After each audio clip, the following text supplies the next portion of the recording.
कृष्ण आपने हमेशा कृष्ण को बांसुरी बजाते देखा, अलग अलग लीलाएं करते हुए देखा। आज सुनिए कृष्ण की कहानी, जिसने महाकाल को भी चौंका दिया था। आज उस कृष्ण के बारे में बात करते हैं जो अंधकार में भी चमके थे, पर जिसका जीवन एक श्राप जैसा था, एक रणभूमि जैसा था। जन्म हुआ जेल में जन्म लेने वाला भगवान। कौन कहता है कि कृष्ण ने सुख भोगा है? उसने मां को गले लगाया भी नहीं और पहली भाग दौड़ अपनी सुरक्षा के लिए की।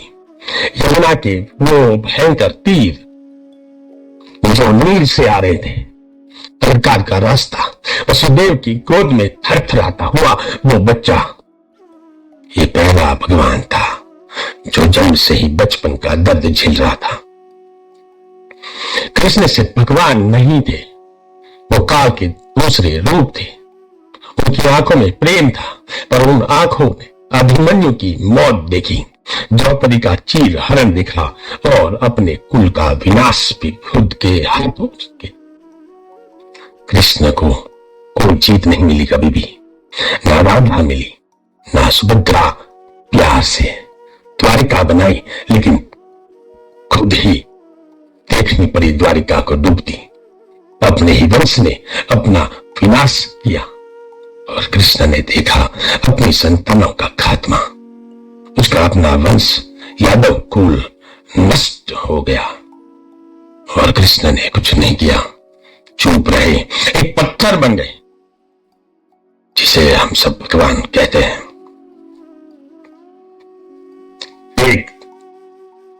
एक पल में अकेले सब कुछ खो चुके। फिर एक बाण आया और बाण लगते कृष्ण चले गए, अकेले, जैसे राजा का राज नहीं, एक भटका हुआ तपस्वी गया, एक शिकारी गया। बाण छोड़ा एक शिकारी ने और लगा पैर में। जिसने महाभारत जीता, जिसने अर्जुन को गीता सुनाई, उस कृष्ण का अंत इतना मामूली बाण से हो गए। क्या ये ही अंत था एक भगवान का? नहीं, ये विष्णु का अवतार थे जो इस धरती पे आए पर स्वर्ग नहीं गए। उसका शरीर विष्णु था, लेकिन जीवन एक व्यथा था। कृष्ण का जीवन एक लीला नहीं, एक दर्द भरा प्रकाश था जो अंधकार में जलता रहा सबके लिए। आज जन्माष्टमी, कृष्ण जन्मदिन। कृष्ण ने दुनिया को गीता दी, पर दुनिया ने कृष्ण को क्या दिया? तनाव, त्याग और एक मामूली अंत। यह थी भगवान की असली कहानी, जो किसी पुराण में पूरी लिखी है, किसी ग्रंथ में लिखी गई है। दुनिया ने कृष्ण को कन्हैया कहा, मुरली वाला कहा, राधा का दीवाना कहा, पर सच तो यह है कृष्ण मुरली नहीं, त्रिशूल जैसे थे, मधुर भी और मारक भी। एक ऐसे चतुर छाया जो समुद्र की तरह गहरी थी और अग्नि की तरह सब कुछ जलाकर भस्म कर देती थी। कृष्ण एक इंसान नहीं थे, एक रहस्य थे, एक ही व्यक्ति, एक ऐसी व्यक्ति जो अकेली दिखती थी पर थी शास्त्र। एक ही व्यक्ति, थोड़ी देर में बालक थे, थोड़ी देर में योद्धा, थोड़ी देर में रास रचिता और रक्त से रक्त पूरी करने वाले सारथी भी थे। जिसने चक्रव्यूह का तोड़ बताया पर अपने भांजे अभिमन्यु को उसमें शहीद होने दिया। जिसने द्रौपदी का सम्मान बचाया पर सभा में बैठे हुए किसी आदमी को एक प्रश्न नहीं पूछा, क्यों? कृष्ण एक चतुर कूटनीतिज्ञ थे जो मोह माया के जंगल में शेर बन के चलते थे। अर्जुन का साथी भी था और महाकाल का द्वार भी था। वो प्रेम में व्याकुल भी थे और युद्ध में निर्दय भी। वो जो प्रेम करे उसके दीवाने और जो रण में आए उसका समय समाप्त कर देते थे। आप कृष्ण की विचारों को समझेंगे तो दिमाग जलेगा। कृष्ण के कर्मों को देखेंगे और दिल कांप जाएगा, क्योंकि कृष्ण का हर कदम एक कूटनीति थी और हर कूटनीति में छुपा था धर्म का बीज। दुनिया ने उन्हें चतुर कहा, लेकिन वो चतुर नहीं थे। वो तो समय के भी चित को पढ़ने वाले महाज्ञाता थे। समय जिसे फॉलो करे वो कृष्ण थे। कृष्ण ने कभी तकदीर पे भरोसा नहीं किया, क्योंकि वो तकदीर लिखने वाले थे। कृष्ण ने कभी युद्ध नहीं चाहा, पर जब चाहा तो कौरव का वंश पूरा मिट गया। शेर की बात करें, कृष्ण एक चलते फिरते शेर थे। कृष्ण वो शेर थे जो खुद नहीं दौड़ते थे, दुनिया को दौड़ाने पे मजबूर कर देते थे। कृष्ण की आंखों में देखने की औकात किसी पापी में नहीं थी, क्योंकि उस नयन में समंदर भी डूब जाए और पाप भी चल जाए। कृष्ण सिर्फ युग के लिए नहीं आए थे, वो तो युगों को जन्म देने आए थे। कृष्ण सिर्फ धरती के लिए नहीं आए थे, वो तो आकाश के न्याय को धरती पे उतारने आए थे। और कृष्ण सिर्फ लीला के लिए नहीं आए थे, वो तो समय को घुमाकर हर युग में एक राह दिखाने वापस आए थे।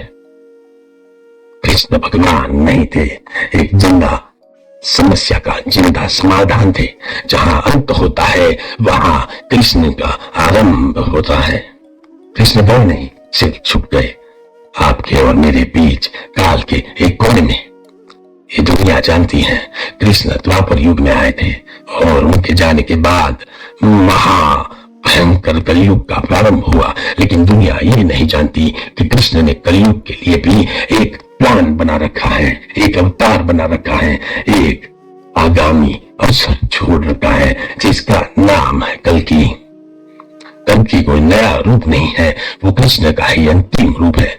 जब लीला समाप्त होती है तब युद्ध प्रारंभ होता है, और जब युद्ध का धर्म भी मिट जाए तो कृष्ण कल्कि बन जाते हैं।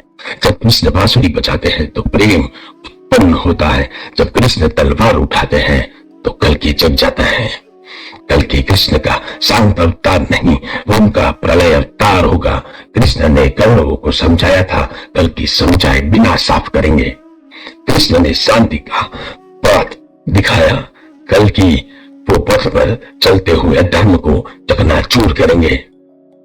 शास्त्रों के अनुसार कल्कि एक व्हाइट घोड़े पे आएंगे, उसके हाथ में तलवार होगी और उसकी आंखों में कृष्ण की आग होगी।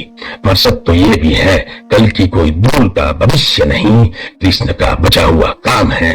कलयुग ने जो दर्द दिया है उसका हिसाब लेने कृष्ण फिर से जन्म लेंगे, इस बार कल्कि के नाम से।